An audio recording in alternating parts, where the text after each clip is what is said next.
Lucas 13, do verso 22 ao verso 30. Peço que você fique aqui bem juntinho de mim, para a gente ler juntos e compreendermos, se possível, juntos também, tá bom? Diz aqui a partir do verso 22 de Lucas 13. Passava Jesus por cidades e aldeias, ensinando e caminhando para Jerusalém. E alguém lhe perguntou, durante esse caminho, nesse trajeto, nessa viagem, enquanto ele passava por cidades e aldeias, alguém lhe perguntou em algum lugar: Senhor, são poucos os que são salvos? É pouca gente que herda a salvação, que entra no reino dos céus? Essa é a pergunta, guarde essa pergunta. Alguém lhe perguntou: são poucos? Essa vida eterna é para pouca gente? É só uma elite? Ou gente simples, gente pobre, gente à toa, gente sem expressão, gente sem berço, gente sem pedigree, tem acesso a essa vida eterna, a essa salvação? Ou tem que ter muita instrução?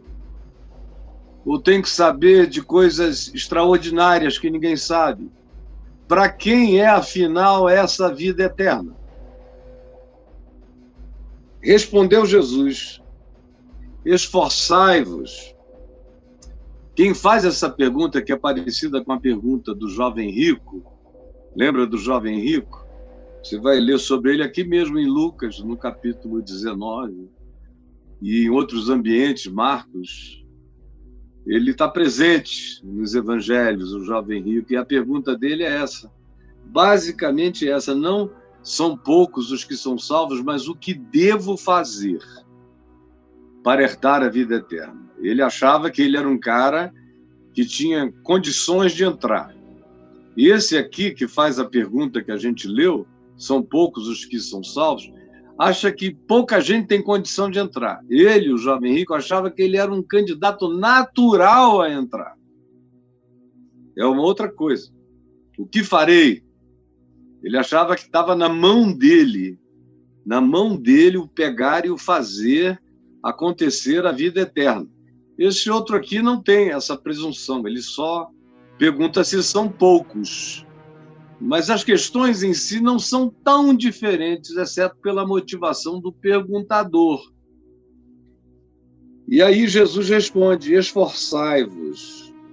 Para essa gente que quer saber se é difícil, se consegue, como o jovem rico ou como esse perguntador, a resposta de Jesus é muito semelhante: esforçai-vos. Lá para o jovem rico, ele disse os mandamentos, quais eram? E o moço disse: isso aí eu tenho cumprido desde a minha mocidade, pode arranjar coisa mais complicada, porque se a vida eterna depender disso aí, eu já estou dentro. Aí Jesus disse: bom, então, se você quer mais, vai, vende tudo que tu tens, dá-o aos pobres e tu terás um tesouro dos céus. Aí o cara ficou muito chateado, se retirou com raiva, porque ele queria mais. Aí Jesus disse: bom, se o teu negócio é fazer o esforço para entrar na vida eterna, então vai. Tem mais uma coisa para você demonstrar na prática: que você ama o próximo de verdade e que você não tem nenhum apego a essas possessividades. E que você já é um cidadão que abriu mão e renunciou os encantamentos presentes e se fascinou pelo significado eterno da vida por vir. Por isso, vai, vende todos os teus bens, dá-o aos pobres e tu terás um tesouro dos céus. A esse aqui a pergunta é difícil, são poucos. O que a gente tem que fazer? Aí Jesus diz: esforça-te. Você tem essa questão, e já vem com uma numerologia, e já vem com uma estatística, e já vem com uma diminuição, e já vem com uma pressuposição. e já vem achando que isso é para uma elite, para uma seleção. Então, se você tem essa preconcepção de algo tão difícil, esforça-te. Faze conforme a tua consciência, esforça-te. Esforçai-vos por entrar pela porta estreita. Porque eu vos digo que muitos procurarão entrar e não poderão. Não poderão, procurarão, tentarão e não conseguirão, não vão passar. Por que não vão passar? São aqueles que vêm carregados de muitas coisas. E nessa porta estreita só passa o indivíduo, só passa a alma, só passa o ser. O jovem rico, para entrar, tinha que deixar aquilo tudo para trás, porque aquilo tudo não entra para a vida eterna. Esse que perguntou aqui, é difícil? E Jesus disse, esforçai-vos. O grande esforço é deixar fora, é deixar de sobre nós a carga de justiça própria, de autojustificação, de moralidades santificadoras, de éticas salvadoras. Todas essas coisas, todas essas couraças, todos esses instrumentos de autovalidação, de atribuição de importância e significado, de supremacia ética, moral e comportamental da gente em relação comparada ao resto do planeta. O indivíduo tem que se esforçar para deixar isso fora. Como diz o escritor de Hebreus, tem que abandonar o pecado e jogar fora essa multidão de coisas que a gente carrega. Joga fora todo o peso, é como ele diz, e o pecado que tenazmente nos assedia, é isso que se tem que jogar para poder entrar pela porta, porque pela porta só entra gente. Não entra o que você carrega, não entra o que você amealhou, não entra o que você conseguiu. Tua pirâmide não vai contigo. Nem esses teus peitos de silicone. Nada disso vai contigo, nada disso presta para nada. Nem teu orgulho, nem teu academicismo, nem as tuas arrogâncias e soberbas de saberes especiais, nem a tua presunção de membro de seita que vive fazendo e cumprindo e realizando mesmo as coisas que não entende, que não fazem nenhum sentido, que são loucas, mas você pratica a si mesmo. Nada disso vai entrar pela porta. Nada disso. Tua filiação, tua genealogia, as informações que você amealhou, o que você acha que aprendeu, tua biblioteca não vai entrar pela porta, nada disso. Só entra se você for puro de coração, só entra aquele que ficou magro de arrependimento. O arrependimento emagrece a gente para passar pela porta. O arrependimento joga fora toda a nossa idiotice e nos capacita a passar pela porta. Só passa pela porta o quebrantado, só passa pela porta aquele que abriu mão das falsas importâncias. Só passa pela porta o que não tem mudança a transferir, não tem móveis a levar, não tem estimativas nem objetos de estimação a cultuar. Só passa pela porta quem tiver coragem de deixar. Quem não tem coragem de deixar, não entra. Só cabe, para além dessa porta, quem entra no processo de individuação. Não cabe nem o teu ego fantasioso por essa porta. Não cabe a tua impressão causada sobre os outros. Não cabem as tuas performaticidades. Não cabem as tuas teatralidades. Não cabe o teu curso de coach, onde você aprendeu determinados modos de cativar, de aprisionar um auditório, de impressionar, de deixá-lo assim, na sua mãozinha, para você fazer dele o que você quiser. Tudo isso vai ter que ser deixado fora. Não entra, não cabe. Melhor fosse que você abandonasse isso já agora. Não cabe. Só cabe quem se dispôs a fazer o processo de individuação, de ser apenas o ser, sem todos esses penderucalhos apelidados de eu, que não são ser, que não são eu, são fantasias, são construções, são alegorias, são máscaras, são, de fato, impressões que você aprendeu a produzir, são suas hipnoses, mas não são o seu eu real, semelhante ao de uma criança, como Jesus disse que tinha que ser. Em verdade vos digo que, se não vos converterdes e não vos tornardes como crianças, jamais entrareis no reino dos céus. Por essa porta só passa quem está vivendo processos de individuação, a cada dia jogando fora pedaços de si que não são o eu verdadeiro, e abandonando caras e bocas e impressões e seduções e tentativas de fazer pessoas ficarem impressionadas com você. Nada disso entra pela porta, os teus biquinhos ficam fora. Esse teu ego grandioso, esse narcisismo extraordinário, essa paixão que você tem por você mesmo, esse tesão em si próprio, tudo isso, minha amiga, meu amigo, não passam pela porta. Não passam. Esforçai-vos por entrar pela porta, porque ela é bem estreita. E só entra o eu sincero e verdadeiro, limpo e purificado. Pois eu vos digo que muitos procurarão entrar e não poderão, não aguentarão, não terão a coragem do processo. E quando o dono da casa se tiver levantado e fechado a porta, dono da casa, essa casa tem um dono, e não está entregue a uma média ponderada democrática. Essa casa tem um dono. Essa casa, onde existe essa porta que te importa entrar, tem um dono. E quando o dono da casa se tiver levantado e fechado a porta, e vós, do lado de fora, começardes a bater, ele vos responderá.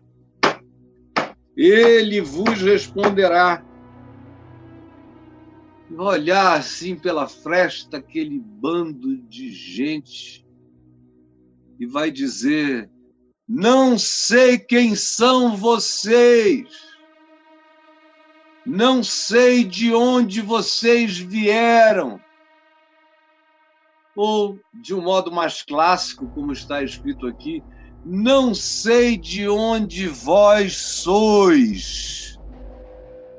Não sei. Mas eles insistirão e dirão: abre-nos a porta. Enquanto ele dirá: não sei de onde vós sois. Não sei. Porque o grande argumento deles tem a ver com pertencimento a determinadas geografias, como é o caso de todo religioso. Ele se agarra a uma geografia. A geografia é variada, mas ele se agarra. Cada um tem a sua geografia de salvação. Parece que a salvação habita lugares, habita ruas, habita casas, habita famílias, habita templos, habita igrejas.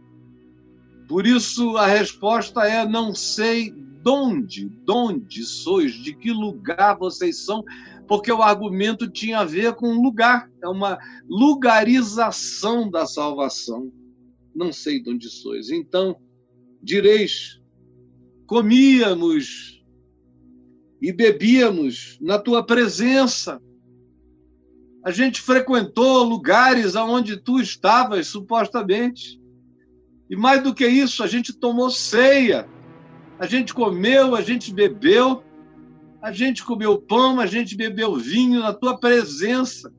A gente ceiou na tua presença, mas ele dirá: eu nunca vi vocês, não sei de onde sois. Então eles dirão ainda além: tu ensinavas nas nossas ruas.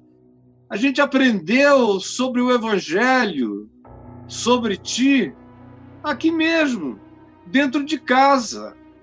Havia uma quantidade enorme de discípulos passando e ensinando, e a gente ouviu.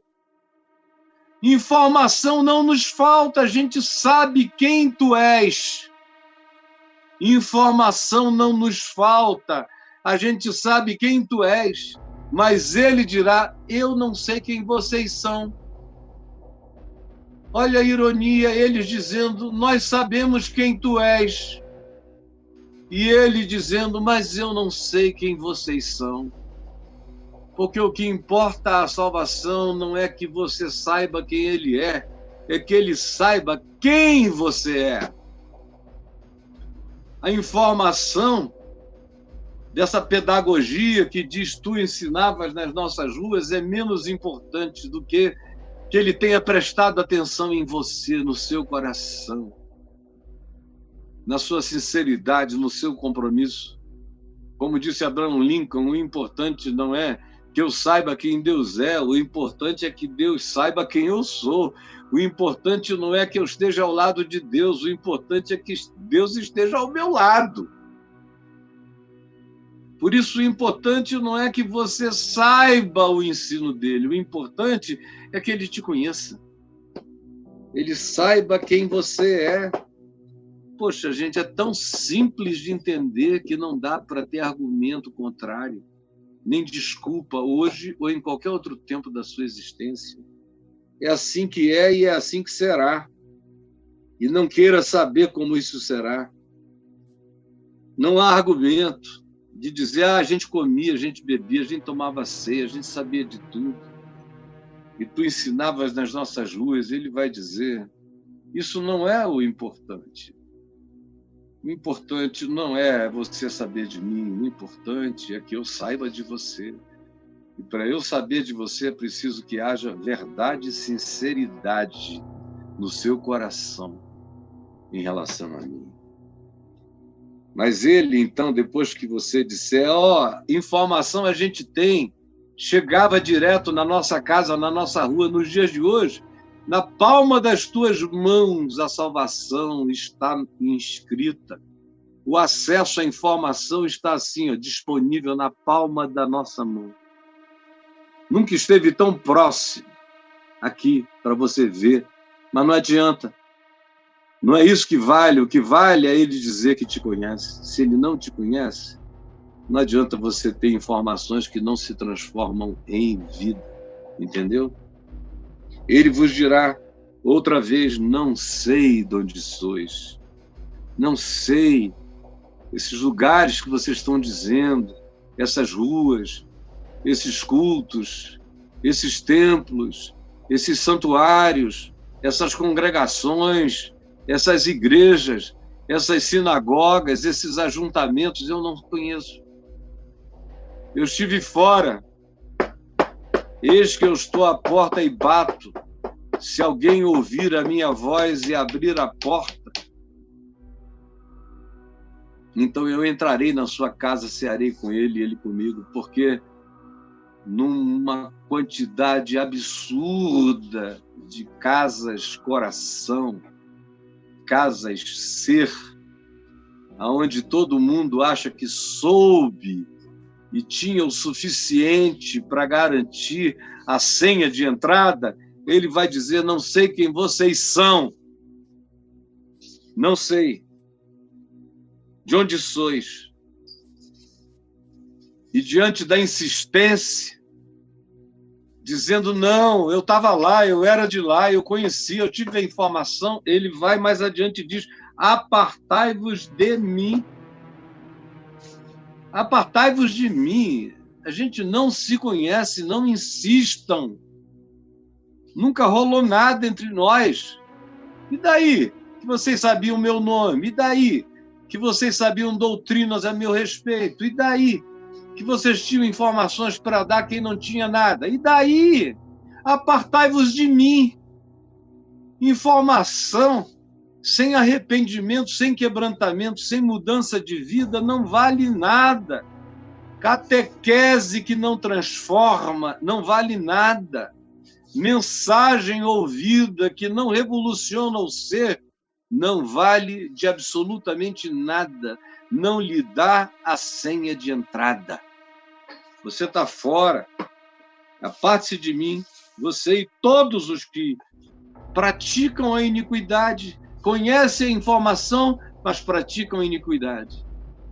Conhecem a informação, mas praticam a iniquidade. Apartai-vos de mim. E aí há um parêntese aqui para descrever a cenografia depois disso.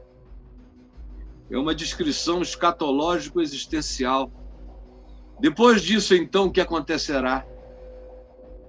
Qual é a experiência que decorre dessa porta fechada, dessa afirmação peremptória de Jesus? Eu não sei de onde vocês são, apesar de vocês insistirem em lugares, em congregação, em encontros, em catequese, em informação, ele vai dizer de novo: nunca vi vocês e saiam da minha presença.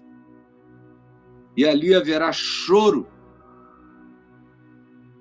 e ranger de dentes, muita angústia. Angústia para gente que conhecia tudo, gente religiosa, gente que diz: olha, a gente comia e bebia.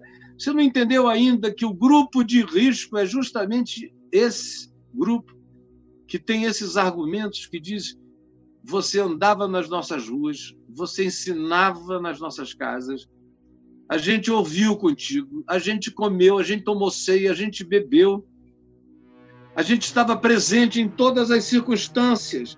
Tu ensinavas tu mesmo. Como agora tu dizes que não nos conheces e que não queres nos ver? Você não percebeu ainda que o grupo de risco é esse ao qual você pertence? Que carregar as suas jactâncias, as suas certezas, as suas arrogâncias, os seus supremacismos religiosos e a sua soberba coloca você justamente no grupo de risco. Enche você, todas essas coisas, enche você de comorbidades. Você pode não entrar. Essa é que é a realidade. E ali haverá choro e ranger de dentes. Quando virdes, ele está falando com você, ele está falando comigo, ele está falando com quem diz que come, bebe, sabe, entendeu, nasceu do lado do mundo onde a informação está disponibilizada, tem 1000 Bíblias no seu celular. É você, cara. É a gente. Não deu para ver ainda. E ele diz: ali haverá choro e ranger de dentes. Quando virdes o quê? Quando virdes Jacó, Abraão, Isaque e Jacó, e todos os profetas, Jeremias, Isaías, Ezequiel, Amós, Obadias, e uma quantidade enorme de profetas cujos nomes nunca foram conhecidos, todos eles reunidos em louvor sublime, em alegria eterna, e você do lado de fora. Com tudo que você diz que sabe, que amealhou, que compreendeu, que você tem para si, e você pode até atravessar oceanos para se tornar missionário em terras de ignorantes, mas está de fora. Porque a questão não é que eu conheça a informação, a questão é que aquele acerca de quem a informação é, que ele me conheça, me saiba, me tenha escrito na palma das suas mãos e tenha inscrito a sua palavra dentro de mim, no meu coração. Não é uma questão de ter aprendido ensinos que foram falados na minha rua, é de ter essa palavra, esse evangelho, não como